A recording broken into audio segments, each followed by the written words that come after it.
Okay, so I'm seeing things that are just for my eyes. They are not for the public. Right.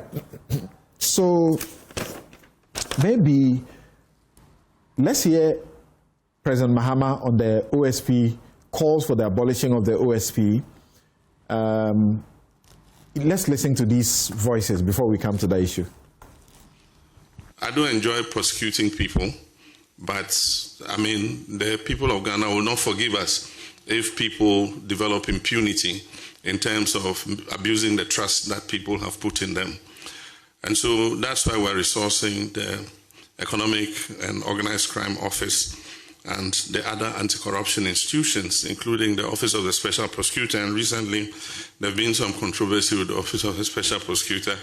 I think it's premature to call for the closure of that office. The unique thing about that office is it is the only anti-corruption agency that has prosecutorial powers to be able to prosecute themselves without going through the Attorney General. And so people had mistrust for the Attorney General because the Attorney General normally is a member of government and is a minister of state. And so they believe that the Attorney General will be very reluctant to prosecute his own. But if there's an independent office like the Office of the Special Prosecutor, it won't matter who you are because they have security of tenure and they have prosecutorial powers, whether you're a member of government or you're a member of a previous government or you are anybody who has, misappropriated public funds. They have the law is behind them to be able to prosecute you. So I think we should give them a little time. Of course, people want to see, more prosecutions and more results. And so I'll just urge the OSP to speed up, some of these investigations and, show people that the office is still very relevant. When the majority chief whip and the majority leader file or intend to file a private member's bill, the president is telling them to reduce it. Why? Their oversight, their rule as members of parliament. Because of what? To withdraw. We have the official letter from the presidency to the members of parliament. But he has instructed that you should withdraw it, Mr. Speaker. Mr. Speaker, the executive have no authority to dictate what happened in parliament. For individual, I think what the president is saying, there is some wisdom in what he's saying. So they have served notice that they are bringing bill. It's a notice, but we haven't seen the bill yet. I believe that if we listen to the advice of the president, it would help. Right. Okay. So, where do we begin these discussions from here? But I need to make this comment quickly that I have been informed authoritatively that the CDD and other civil society process that wanted to fast-track election petitions, parliamentary election petitions, almost in the similar way that presidential election petitions are fast-tracked, there was a meeting to conclude on that matter, and the NPP and NDC vehemently disagreed to it. What? The NPP, represented by Frank Davis, and the NDC, represented by Eduji Tamaklo, vehemently disagreed that these matters should be adjudicated and dispensed with quickly. Okay, so your OSP. I'm confused. I have to call my brother Eduji for further particulars because it's not regular of him. He's been at the forefront fighting for. I've heard about it, but I have only now confirmed it, double confirmed. Unless, of course, both parties seem to enjoy what happens then. You can want to enjoy it, but you're doing it at the risk of harmony and legitimate representation of the people. It's not about you guys. It's about the general democracy and the governance of our country. The OSP matter is a very interesting matter. Let's go back to the Constitution. Let's look at the preamble of the Constitution. It actually commits us, and he says solemnly, though, to freedom, justice, probity, and accountability, the rule of law, protection of fundamental human rights, and definitely democratic governance. This is a pledge that our Constitution actually starts with. It defines clearly for us the values for which our democracy should be built, on which our democracy should be built. So when we really want to honor the pledge and our commitment to that, to the Constitution, we must realize that the fight against corruption is actually infidelity to it. It's our duty and our responsibilities. Actually, if we captured in the directive principles of state policy in Article 41F, citizens must protect and preserve public property and expose corruption. 35 also says that the state shall take steps to eradicate corruption and abuse of power. 37, the state shall secure and protect a just and free society. The OSP is not luxury. It is a constitutional necessity and a response to all of us, our agitation for a just and fair society. Corruption has been at the heart of the dwindling confidence in democracy. We mustn't forget that. Year in, year out, when we do these reviews, confidence in democracy seems to be dipping. That's what the likes of our neighbors up north will come and visit, and then there's rapturous excitement. We must be careful what we are doing. So today, for us to start asking for a repeal is actually a total retreat in this fight against corruption. But furthermore, you look into it and ask, so who are actually shouting and saying that we should repeal this? Are they not the people who are likely the same targets or the same corporates who breach our constitution, for which the OSP would now have to exercise its power to recover sums and actually ensure proper accountability as captured in our constitution? So the potential victims of, or don't use the term victims, they're not victims. The potential targets for which corruption is a problem are the ones who are shouting. And you know, it was quite unfortunate that Mahama Ayariga was at the forefront of it because he was one of the first customers of OSP. I think he should have recused himself from that conversation totally. And I also disagree with Mahama that I don't enjoy prosecuting people. I think he didn't intend to say that. Mr. President, you must enjoy prosecuting people, because that is the calling. It's not because we will harass you. The Constitution enjoins you and requires of you to ensure accountability and justice. It requires of you to fight corruption. So it is not something that you shouldn't enjoy. You should enjoy doing your job. It's as simple as that. I expect the politicians to rather rally. And you know the funny thing? This is not something that was just an NDC matter. It was an MPP matter and an NDC matter. When the political class come together and are fighting something that is supposed to stop them from abusing the offices that we entrust them with, then you know that that institution is an institution that should rather be protected. I think that we should legitimately be discussing reforms on how to make this institution efficient and effective. Not for us to be ganging up and creating unnecessary distress, and more importantly, depleting public trust. And I have a message for the NDC folks. I beg you. We do respect the fact that you have what we call a supermajority, but remember what the Constitution reminds you, right in Article 1. That what power emanates from the sovereignty and the will of the people. It is not yours. It's not your party private property to be sitting in Parliament. You are there representing us. So when you are exercising, why are you looking at Victor? He's not in Parliament. He's not in Parliament. He's a good man, but technically he's the one representing the NDC here, so he can carry the message. Unfortunately for him, he's a very good man, though. You know, he's worked very hard for his party. I was expecting to see him in places, but don't worry, he's still serving. The president said it's not all in appointment. You are the second person this week I've heard say this about him. Oh, this man worked hard, for God's sake. For God's sake, we were all here. His advocacy was par excellence. Okay, let's not digress. You know, anyway, his people should listen well. So look, I want to appeal to you people. Don't abuse the power that you think you have. The power you have is our power. You are representing us. You are not representing yourselves. That you wake up and when you feel emotionally down by something or by somebody attacking a friend of yours, you can come and start deciding what we, the people, have fought and advocated for and are determined to protect. Mahama you will Ayariga. Lose the focus and the goodwill you have. Mahama Ayariga, the speaker, who were also vocal on the OSP and calling for a repeal. This is not new. This has been their position since the law was being made in 2017. So what is new?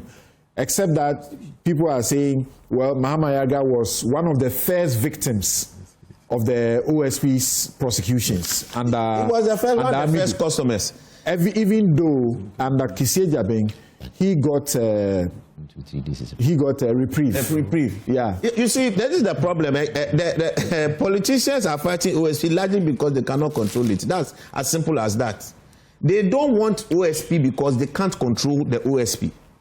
But what people must realize, when you actually have this superior majority at every point in time, is that it's meant for you to constructively transform the space and lives of us and the governance sphere that we have. It's not for your party convenience. So that is not it. What is the power? What is it for? Apart from transforming and helping people. What is it for? We want to have a certain governance frame. We want to have a certain society that we are all aspiring to. So even when you're in opposition, you can have Britain that the resources of this state are optimized. Then you hear some arguments about the cost of running the place. I say, please, it's a new institution. All those things that people have put up the budget, people put up something, you say 50% releases. Your releases are even wrong. Because releases are not necessarily payments. That means this is what practically we are hoping to make available or releasing for you to really spend. But your actual payments, go and look at it. It's less than that 50%. It is less than that. Can we compare that monies we've funded OSP with the $3 billion that we've estimated corruption to be, which you and I can sit here and roughly estimate that's even higher? 3 billion each year. Each year. And my brothers, let's not do this to ourselves. Let's not cut our noses. But that's the complaint. That's the complaint. You have been set up to plug these holes, and we are not seeing the fruits. No, that's the question. Something. Look at, let's take the timelines. I really wanted to pick up some timelines. Kisi got into office for 2021. Hamidou came into office sometime in 2018. He was practically the only man in the office. He had 15 men or so who were given to him, seconded from other institutions. By the time Kisi came there in 2021, everybody had to go back to their places. They had to now restaff the place. They just got, just last year or 2 years ago, in 2023 or so, that they got the full barely 2 years ago. Barely 2 years ago that they had that. Now you have people. You now have to train them. You have to now build a culture. You actually even need to start setting up an office. You remember where their office used to be? They couldn't even have a cell or anywhere to even hold anybody. And at the same time, the same OSP was trying to attack, was trying to go after the police or the security services because of that recruitment scam. Now those people to collaboration became a problem. You are aware that even the OSP was banned from using a siren by the police, true or false? Aren't you aware? You said that thing, you were talking about what you know, but I'm asking you, aren't you aware? Part of the reason Sami Darko was arrested. Exactly. You know this. So what does that tell? It tells you antagonism from the same security agencies who would have cooperated with the OSP. So the OSP is just getting settled and getting its act together. Cases have now been filed. Let's give them space. Let's give them time. Let's encourage them. Those who sit back and read their charge sheets and you see the charge sheet, oh, no, this guy hasn't done this thing well. He hasn't done this part. Please, it is an accessible place. Send them your technical recommendations. If it makes sense, they will take it. If it doesn't, they won't take it. And nobody is Lord unto himself. Nobody is perfect. All right, but let's rather help the institution find its feet. We have not had a dedicated institution for corruption. Today, I have to admit, we have one of the finest AGs we could have. You look at the way he's handling his cases, it's beautiful. And I think there are learnings there for the OSP. No two ways about that. But he's a political appointee. How easy will he be able to go after his own at any point in time? If he has to go after the president, will he be able to go? There are legitimate constraints with the AG's structure, which led to some dissatisfaction and encourage all of us to advocate for this independent institution that helps us really pursue and operationalize that task that we all have in the Constitution to fight corruption, to ensure accountability, to ensure justice. And that is a call on every one of us sitting here as citizens, as our duty. Let the OSP be. Repealing is a retreat against corruption. Interesting. Kwame. Yes, thank you very much. Leonard Senior from Davis has asked me to inform you that in the J.H. Yabson case, there was finality, the Kwesi case, there was finality of judgment. Yeah, that's that interlocutory appeals and those things do not matter. That under the circumstances, the two are not comparable. Yeah. That he wants you to. I've tried to explain to the NDC when they make the point that the two are not the same. Yes. You know, the two are not the same. Well, you may tell Victor. They continue Victor to likes this. Yeah, they continue to say it. Yeah. Victor is saying, Yeah, he likes me. I mix it. it doesn't mean I don't. Well, it doesn't matter. Let me make my point. I worry about the cause for the scrapping of the office for the very simple reason that that position is not informed by policy. Nobody has sat down and done a thorough and proper research and come out with a policy basis or a policy reason as to why the office should be scrapped. All the other reasons which are being canvassed by my friends here as to why the office should not be scrapped is what's under the bridge. It's been repeated ad nauseum, and there's no need to repeat it. The critical question is, the only reason why this clamor became so gangrenous, for that matter, is simply because Martin was arrested. And suddenly the choir arose. And so far as I'm concerned, the choir was singing against the occupant of the office and not the office. But we cannot live in the republic that way. There must be a policy reason justifying a decision which leads to the repeal of an office for which we spend millions of cedis. We cannot just because Martin has been, unfortunately, so to speak, been detained, be the basis of that. Otherwise, policemen who have assaulted suspects in police cells, a whole police station will have to be taken from a community. The Attorney General office has been in existence for many, many years. We've not called for it to repeal. We've not said that it should be exorcised from the Constitution. And under the circumstances so far, from where I'm sitting, and on the basis of what reasonable minds, which is basically even the people on the street, think that this call by politicians to scrap the office is an attempt to run away from some lion, so to speak. I will say that in the absence of a policy reason to remove the office, the clamor is just noise. Secondly, a nuisance. The president somehow says that the prosecutorial powers of the OSP are free and unrestrained. We know that under Section 4 of the law, he has to take directions from the Attorney General. But we are yet to see a situation in which the OSP is complaining that the Attorney General, for example, is suppressing his efforts at working, which is a good thing for the harmony of the office. Does he have to take directions? Because as we understand, it's statutorized. That is correct. So once the power has been taken from the AG and given to the OSP, that's it. Doesn't report to, because it says it shall be independent from anybody. This, when Nana Akufo-Addo, His Excellency, put forth the OSP bill, I was one of those who said it was unconstitutional to the extent of his attempt to hive off Article 88 powers. I'm still of that conviction, but the water has passed under the bridge, and we have operationalized the office. Because I don't think that we can hive off part of Article 88 for a third party unless it's a constitutional amendment. Just like when you get into court, the rules do not confer jurisdiction on the court. It's a substantive enactment that confers jurisdiction on the court. Giving a fiat for prosecution is not new. The EPA, the Senate, the police, they all, Attorney General gives them fiat to prosecute. That is correct. And that's why I'm saying that your argument that the OSP can work on his own without directions from the Attorney General, for me, is not proper law. But the law says so. But the law is subservient law. The Constitution does not give him that power. The Attorney General, for example, and that's why recently, even when it came to matters of extradition, the Attorney General had to step in to be able to be the one that delivered. That's right. So perhaps I'm concerned the law should be interpreted in such a way that the Attorney General supports the OSP, but the OSP is not on the same level as the Attorney General.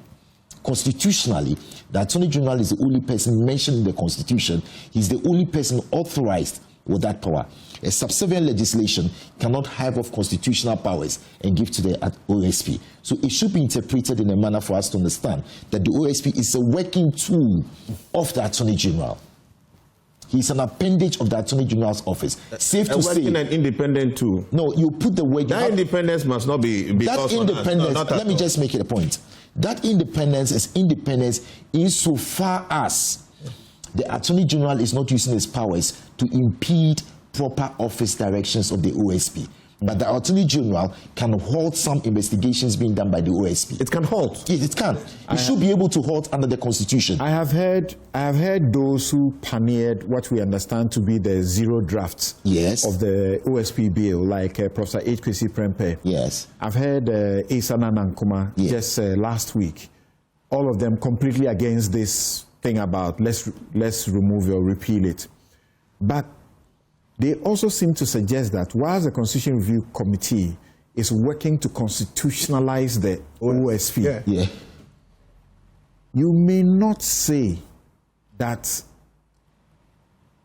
if you read Article 88.4, which the law refers to, it says, all offenses prosecuted in the name of the Republic of Ghana shall be at the suit of the Attorney General or any other person authorized by him in accordance with any law. That is correct. The OSP derives the power from here. It says, or any other person authorized by him.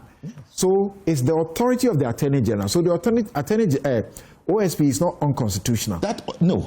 Except that in this regard, the framers of the law says, whilst he's prosecuting under your authority, you do not have a right to control him. I am not saying, I'll just be done soon, I'm not saying that the OSP is unconstitutional for that matter. Okay. But I'm saying that on the broad and proper interpretation of the Constitution, the OSP is not an unrestrained element. No, you are saying something. You said something categorical. Yes, I will be categorical about it. You said that the Attorney General can stop the OSP from prosecuting some matters. That's what you said. Because the Attorney General... And that is the matter. Okay, let me just the independence... I'm not fleeing the point I'm making. I am not fleeing the point I'm making. Yes. The Attorney General is the repository of all prosecutorial authority in this republic. Correct. Article 88. Yes. He has delegated some of his powers through law to the OSP. Yes. By virtue of that, the Attorney General, for example, if the OSP is prosecuting a matter, can call to prosecute that matter. Are you seriously contending that if the Attorney General feels that a matter be prosecuted by his office, he cannot call to prosecute the matter? So what shall we make? So what shall we make? If you look at what shall we make? No, because we are looking at 4.1, which is parliamentary legislation. Yes. It says that John, read. Except as otherwise provided in the Constitution. Except as the office is not subject to the direction or control. That is correct. Yes. Or an authority in the performance. I agree with you. The functions. So which part of the Constitution? The performance of the functions. Yes. That which part and of the core performance of the function there is to investigate and prosecute. No. So what is it that we are talking about? Are you saying to me, seriously contending, that the Attorney General under Article 88 cannot take over prosecution by the OSP and prosecute? It can't. It should start its own. No, it can't. No, it can't. It can't. It can't. Then what's the independence? It can. Why is it that it's being authorized? No. Why is it authorized? It can't. So long as it's it can't. So long as the different kettle of the authorization has already been given by law. And so the only time you are looking at a repeal. Let me explain. Only through the repeal of the law. Thank you. This authorization has already been given. Yes, Kwame, you don't agree with that he can only withdraw this authorization through a repeal. That's all. Otherwise, there was no need for Mahama and Mahama Yarga and Roxanias to sponsor a private member's bill. Can, for example, the OSP proceed to carry out extradition proceedings? No. And that's why I keep on... Its functions have been stated. No, that is why I say to you that the OSP's office, while it's been set up by law, has to work in tandem with the Attorney General's office. That for practical purposes, extradition state to state conduct. Yes, that's the point. And that's why I'm saying that despite the delegation of power and the appearance that the OSP is so independent and removed from the AG, they are not on the same level. They are not on the same level. No. And I'm saying that if the Attorney General calls for a docket from that OSP and begins to prosecute that action on his own, no argument as to the unconstitutionality of that will work. I don't agree. It will not work. You can't call for it. So you hold on. So you can't call for it. So first, Kwame, are you saying what do you say we should do with this? I'm saying that the section 4, clause 1. Yes. Except as otherwise provided in the Constitution. Yes. The office is not subject to the direction or control of a person or authority in the performance of the functions of the office. What does Article 88 say? Article 88 gives the Attorney General the paramount power for prosecution. That Attorney General, in his discretion, under the Constitution, can direct the OSP's office in accordance with constitutional. Let me finish. In accordance with constitutional imperatives. Remember that the general clause under the Constitution is to make the Attorney General primus inter pares. He is first among these people. He has the constitutional discretionary authority to direct the OSP office insofar as it achieves and moves the purposes of the office. When we say somebody is directed, we are talking about the direction that ensures that the functions of the office meet constitutional threshold and the objectives are carried out. We are not talking about directions that undermine the office. Okay. And that's why I'm saying, to that extent, the OSP's office and the Attorney General's office are not on the same level. The Attorney General. So for the purpose of my audience, yes. For the purpose of my audience, say, hold on. The Attorney General came into office. Yes, that's correct. And felt the need to file noli prosequi and, release some people who were being prosecuted. Yeah. That's right. If those people were being prosecuted by the OSP, yes, you are suggesting to me that Attorney General could have directed the OSP and say, don't prosecute these people anymore. You see, let me explain this. Could he have done that? The Attorney General has the power. He can't. Let me just make a point. It's not about screaming. The fact that we're screaming means that the matter is very argumentative and is reasonably arguable. Does the Attorney General's powers to stop the prosecution of a case in court lie under the feet of the OSP? I don't think so. I think that the Constitution, it is in the workings of Article 88 and Section 4 of the OSP Act, which has to be done in harmony with a view to promoting the objectives. Obviously, the Attorney General cannot be abusing his discretion. Okay. But if the Attorney General felt that the OSP office was conducting a matter, let me give you an example. In England, many years ago, there was a bribery scandal about arms between the Saudi government and the British government, and certain key persons were pointed out. The Saudis threatened that they will not share military intelligence with the British government, again because of the fact that British interests in the Middle East to be harmed. The British government discontinued prosecution against the Saudis. So for purposes of national security, it is important for the Attorney General to have the last residue of decisions on matters which affect national security. Section 4 should not be read in such a way that it gives such a carte blanche to the OSP. In this republic, the Attorney General in this republic, remains first among equals. In this republic, yes, until the Office of Special Prosecutor was set up, yes, only the Attorney General can enter a noli prosequi, correct? That's correct. This law, yes, gives the Special Prosecutor power to enter noli prosequi. That is correct. Does that not suggest to you that the independence is properly secured? The independence is properly secured. The workings of the law, however, means that the two offices must work hand in hand with each other. Okay. The OSP's independence cannot be so far removed from the Attorney General's office. Have you heard this Attorney General say that the OSP has independence? I expect him to say so because it works for the governance of the system. It works for proper governance. I am saying that while the OSP's office is independent, and we want it to be that way, and that's why I'm against scrapping the office, because its prosecutorial powers will help all of us. John has been itching to come in. Yes, yeah. John will get his point. But the point I am making is that we should never at any stage believe that Section 4 is stronger than Article 88. Okay, thank you. Yes, so John, so that we don't run away from the focus of the subject. Yes. You in the minority have been unhappy that sections of the media report suggest that there is a sort of a bipartisan consensus that the OSP should be done away with. Yes, and rightly so, because we have taken a position and our position is that the office of Special Prosecutor should be kept intact.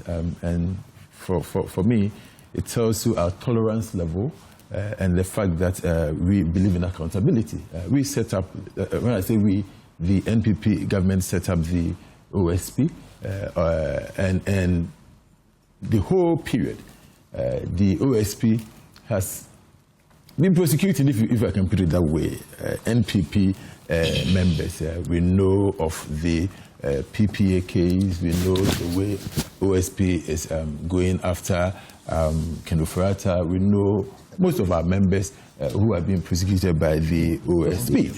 And never have called for the scrap of the Office of Special Prosecutor. In fact, from the beginning of the year, since the NDC assumed power, they've been praising the OSP because they know that the OSP is more or less prosecuting their case for them. The OSP is prosecuting NPP members. And they were praising the OSP until one of their own, one of the members of the NDC was, detained. And 2 or 3 days later... Martin Kwebu is not NDC. Who is that member? Who is that member?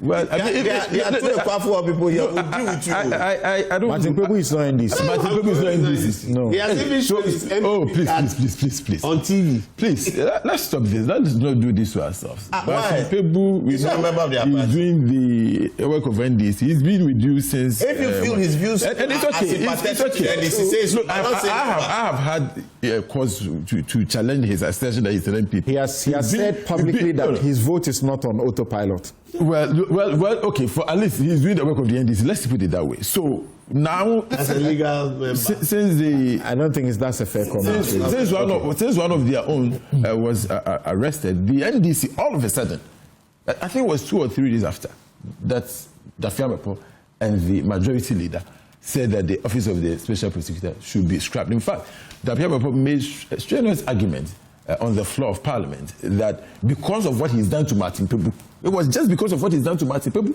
that the OSP is getting out of hand and that it had to be checked. Now, I was actually shocked after that argument that the president came to tell us that, the scrapping of the office is premature. I was shocked that the president of the Republic is supposed to come out to defend this office. And he's saying that it is premature. Do you know what that does to the members or the officers of the Special Prosecutor? The president said, I intend to scrap this, but not today, not tomorrow. Maybe 3 days after. And so these guys working there are feeling that we are on the president's radar. When an NDC person crosses our line, we cannot, because the president says that, maybe not today, maybe not tomorrow, but the third day the president is going to start this process of scrapping this office. So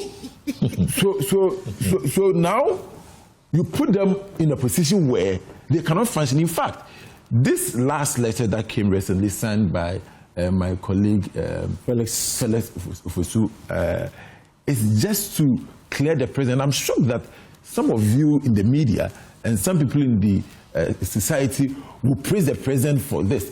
After he's seen the backlash, now he's coming to tell us that, for me, I want to protect this office. Mr. President, when you had the opportunity, the first time, that's when the people of Ghana wanted to hear your position, whether this office is good to fight corruption or not. What did you say? You told us that you will scrap it, but we should just wait. Yes, that's what he said. I intend to scrap this, but let's make this point. I think that he said that scrapping John, let's make this point. Because we are lawyers, we choose our adjectives very carefully. Yes.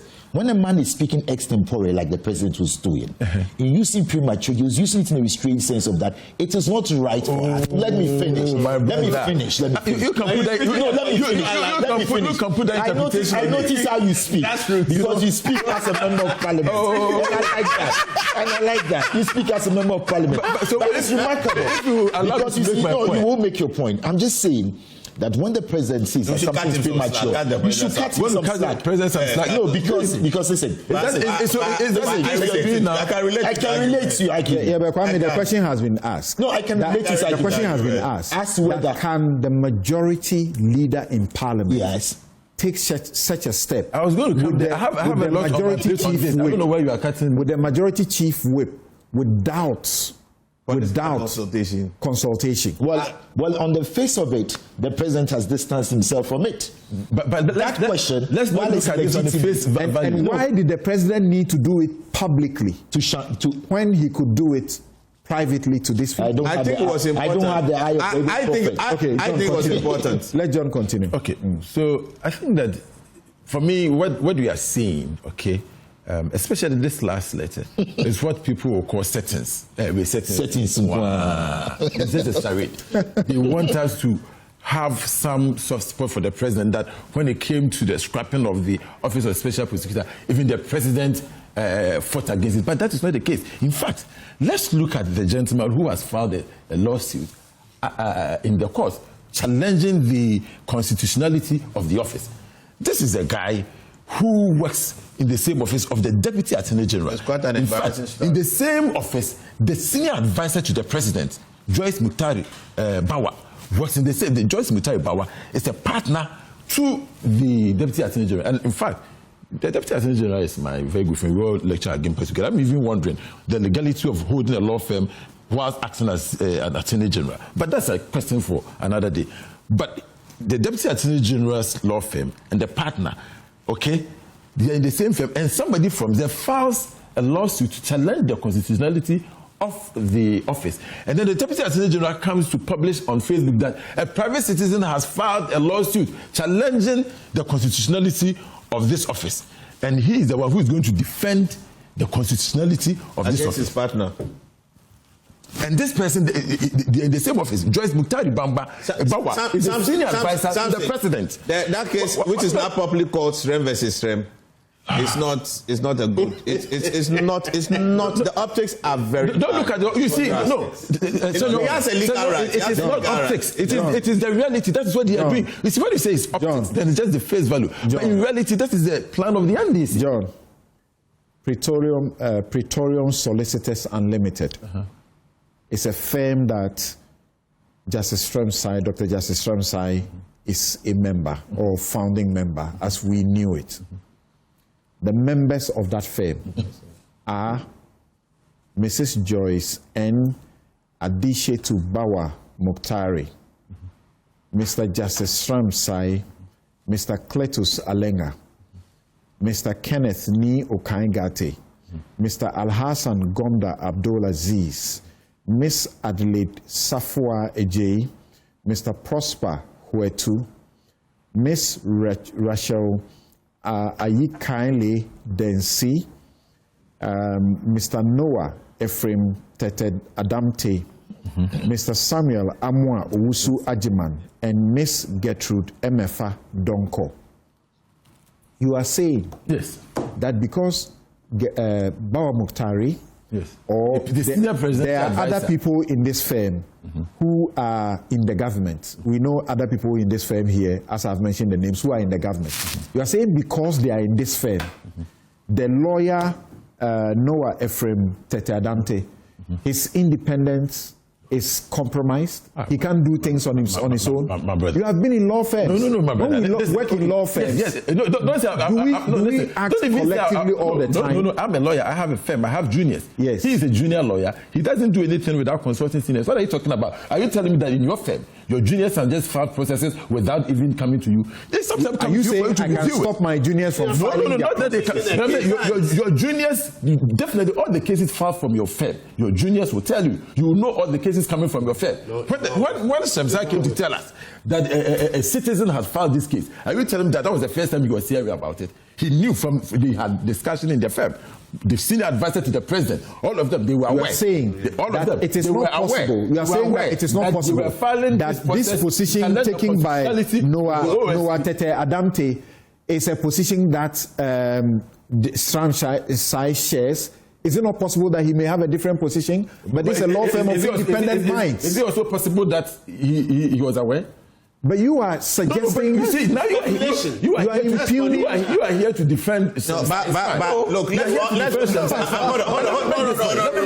here to hold the scales in the balance. No, but I'm saying that the Deputy Attorney General, and I'm saying this It pains me to say this because sometimes, my brother, we are law faculty lecturers, okay? But the reality is that his junior files this process, and he is in the law firm, the Deputy Attorney General is in the law firm with the senior advisor to the president. Okay? All these government, and they come and tell us that is a regular citizen, as if we didn't know that this guy was you believe what justice had said, that it was just a regular Joe who had filed this. Okay? But now we've gotten to know that they are in the same firm, all of them. In your firms, don't you do meetings? Don't you have file conferences? We do that. And so cases are discussed. Unless you tell me that in your firm, people are so independent that they can file processes without your notice. That is not happens. That's not what happens in regulated law firms. And so I'm saying that this is a plan by the government, and they started it off from the legislature, from the House, and then it came to the executive, from the presidential advisor and the minister. And then they filed this process.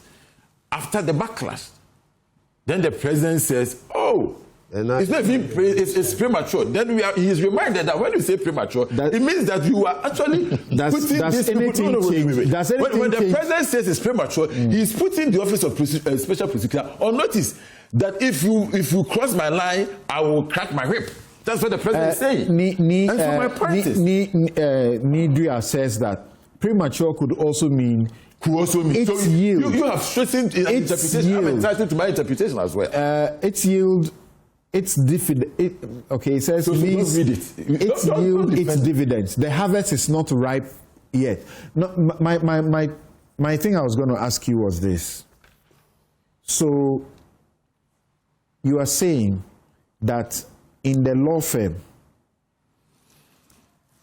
does it make any difference if you got to know that the suit had been filed a week or two before Mahama Yarga and Roxanne Dafiamapo brought their private members bill? Does it make a difference? I don't think so. Look, it's a coordinated attempt. This is something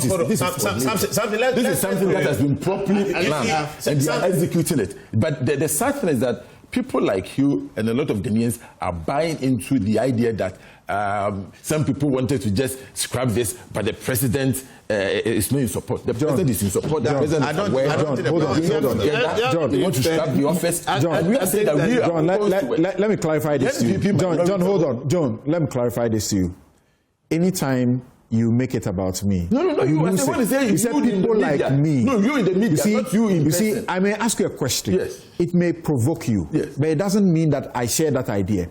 Now, John, what's the name? In the previous regime, do you know Kenneth Koranchi?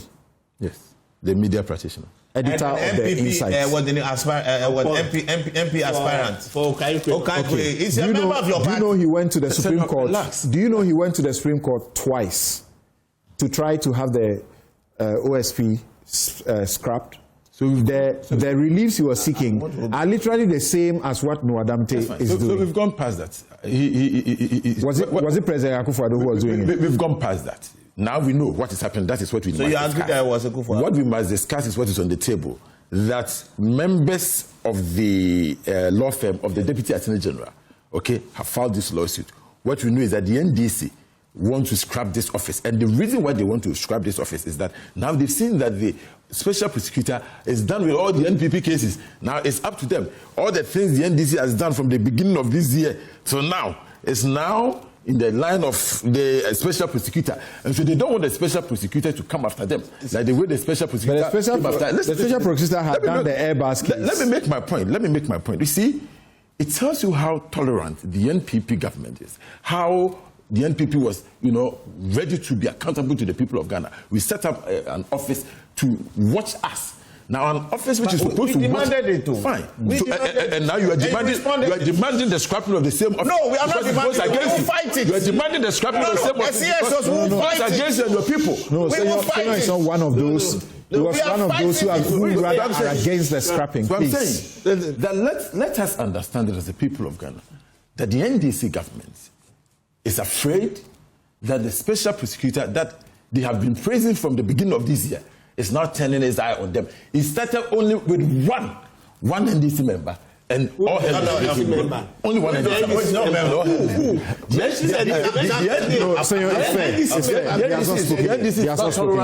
The NDC is not tolerant. You are running away from accountability. The reason why, Amadan, the reason why you are running away from, we want to scrap this, is because you want to give all the power to the Attorney General. The Attorney General is an appointee of the government. The Attorney General cannot prosecute your own members, just like the Attorney General has done. Withdrawn all the cases against the NDC appointees. Some of them, the cases were dropped. The next day, they were appointed. That is the NDC. Okay, so Victor, I'm coming to you, but I understand I need to take a break. I've heard you canvass a point in support of scrapping. So we'll come back and you justify before you take the whether he says Kwame said there's no any policy, reason for it. Before we go, let me just make this point very clear. On this side, I'm very much against the attempt to scrap the office.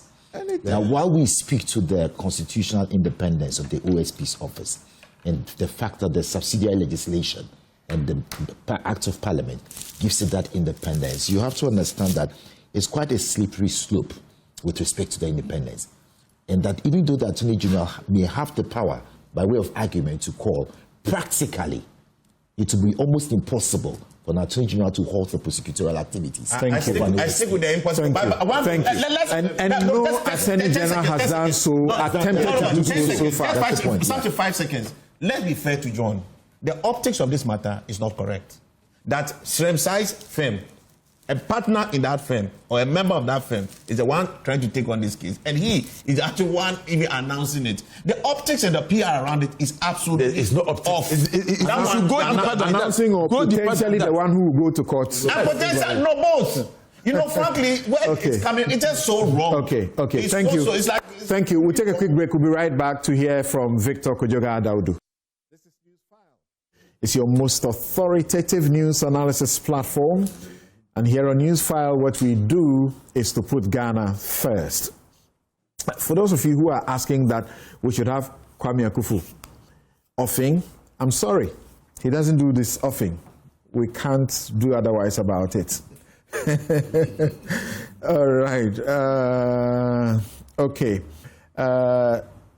This is Dr. Richard Asante-Ebua. He says that your last moments, I think you should dedicate it to sending Lumba off to glory. Okay, thank you very much for that message. I agree with him. Kweku Buama says, remove the current one, keep the office, put someone there who is not too politically biased. The Attorney General won't prosecute members of his party. That's a fact. Mr. Payne says, yes, I do support that call. But if the president says otherwise, then he probably has a way of making it more effective. Okay, you support the call for the abolishing of the OSP. I hear. Roke Ghana says, close that office down. It's been a waste of our time and resources. Hamza Amadou says, Lawyer Kwame Akufu makes a superior argument about the powers of the OSP. The AG can file a nolle prosequi in a case being pursued by the OSP. No, he's not saying that will happen. And he will be within his constitutional mandate. The OSP does not have absolute independence. It stands on the shoulders of the AG. And then Ajay Bequin says, I was enjoying the eloquence of Kwame Akufu until I heard him submit forcefully that the AG can stop the OSP from prosecuting by whatever reason. He came back and qualified it nicely. Listen to him carefully. What then will be the use of the independence of the OSP? Thank you for those messages. This one is from Manche Bruce. He says, I do not sympathize with Kissie Jabin regarding the treatment he's receiving from Martin Pebu and the NDC, nor do I sympathize with Martin Pebu regarding the treatment he's receiving from Kissie Jabin. However, it is concerning that Pebu frequently makes unsubstantiated and defamatory comments about individuals, particularly former President Akufo-Addo and Ken Ofori-Atta. Furthermore, Kissie Jabin's propensity for overstepping his authority and abusing his office is troubling, especially his flagrant misuse of individuals, mugshots, and weaponizing bail conditions, Okay, it's a long message, but many people have asked you, bail conditions, who is weaponizing it? Which other office have you seen? Is it only the OSP that you guys don't like? Otherwise, it's going on. Okay, all right. Thank you. Prof. Kokwasari, it's a rather long message. How can I read all of that? It says that Article 88.5 of the Constitution describes the AG as a state's exclusive civil lawyer, but the Supreme Court in Amegache has rightly cautioned that this provision must not be read mechanically. In appropriate circumstances, particularly where conflict of interest arise, other state entities may properly retain their own legal representation. Yeah, we know it happened in the Auditor General cases. That same reasoning applies to Article 88.3.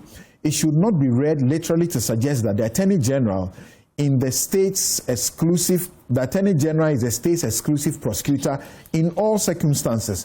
Parliament therefore acts well within constitutional bounds when it establishes an office of special prosecutor to handle cases, especially high-level corruption, where conflicts may reasonably arise, not least because the Attorney General is a political appointee. We should therefore move beyond this tired constitutional debate. Talk of repealing the OSP Act is a non-starter. The real task is to strengthen the OSP, equip it with effective tools such as the power to do lifestyle audit, access to asset declaration, and fast-track corruption courts. That's where the real work lies. Okay, thank you, Professor Kweku Sari. So I'm asking myself, if you give the OSP lifestyle audits, then all of us will go and collapse it too. Now that it doesn't even have lifestyle audit, we want it to collapse. Let's hear you. Samson, thank you. You should speak to that. I think that the corruption must be made unattractive and punitive. Right. And I think that on the broad base, that's what Ghanaians want to see. Now, you see, let me just address this issue before quickly. There were, from the parliamentary shortening the time framework, I think that if this is the position of, I don't think the position of the NDC has to change, because something like this would definitely have come to the legal committee for us to discuss, or NEC will discuss. But I'll look into it. But they were there representing you. Yeah, no, yes, but I'll look into it and find out what is it. So, because that is what Ghanaians want. They don't want litigation that will go for years, like the AMU experience and what we are seeing now. Now, when it comes to the OSP, what I know within the NDC, there are varied opinions looking at it that it should be strengthened. Some were like, it should be scrapped. Your manifesto, right? That's the beginning. Our manifesto. Your manifesto supports the OSP. It supports, it says it will be strengthened, right? So NDC as a party, they want it to make like, we have taken a decision to scrap your OSP. actions are otherwise. No, from the manifesto. Then, so the party doesn't have a settled position as to what should be done with the majority leader. But the settled position of the party is that it has to be strengthened. The other position within even the party is that the OSP, looking at the geographical expansion of Ioko and others, should be merged. Right? Looking at the resources. The Ioko that is under the Attorney General. No. But if there is a new enabling law, just like we had the SFO. Why do you fix what is not broken? No. Because we are looking at OSP is concentrated in Accra. We have compared OSP and their spending and what they are worth. Have we compared what the IOCO has also done over the period for the many years they have been in that is why we have operation. To get to the enabling. That's the other suggestion. So what's the basis of the ineffectiveness of the OSP? The OSP. Let's divorce the institution. No, he says enabling law. Which enabling law? I'm saying that there will be an enabling law. To do what? If we are going to merge the OSP. You see, but when you speak that way, then I begin to give credence to John's position. And the president's use of the word premature was just to say in 2-3 days that it will happen. Because you are now speaking of a merger. I'm saying. But what are you then saying? Had been the views. Right, but the views are within your party. But the party doesn't have a settled position. The settled position it has is that your manifesto. Yes, it says that the settled position is we will strengthen the OSP by and the president has said clearly it's premature, right? That it's premature, that we are not going to scrap even in the but you will do our manifesto, right? We stated must listen to Victor carefully. Some say the president comment is because there is opposition, and it's being clearly said that this will be political suicide if you dare touch the OSP. That's true. I don't. Victor is letting the cat out of the bag. No, I don't think so. The position. I'm just making the position clear that OSP will be kept and strengthened. Not made. That's what. Not made. I'm telling you about some of the views. Now, listen. Our time is up. Our time is up, unfortunately. No, but you see, when they are saying that the core for the OSP to be scrapped, that's why I said let's divorce the occupants. That is the SP, Special Prosecutor. I am confused. And the institution. Victor. It came. I am confused now. Because when Martin Kwebu was our time is up. No, Samson, Samson. Stop with that. Let me make my point. Not his time is up. Our time is up. Our time is up. I just want to restate the fact that trying to repeal this OSP is a retreat in this fight. Restating. Against corruption. Thank you all very much. Thank you all very much. Your majority, don't use it. I don't think the majority. It's a point you have already made. It's a point you have already made. It's a point you have already made. Thank you. If you call for Samson, you will be strengthened. Samson, there is evidence that if you are going against your party, they should resign. Go through the process and take them out. I've seen your press release. You are asking for the majority leader to resign. Why? Is it okay, I'm Samson Ladia. This has been going contrary to what Newsfile. My guests have been Senyor Hosi, Bobby Bansing, John Dako, Victor Kojoga Daudu, and Kwame Boafu Ekufu of Ekropong Ekwapim. Have a good afternoon.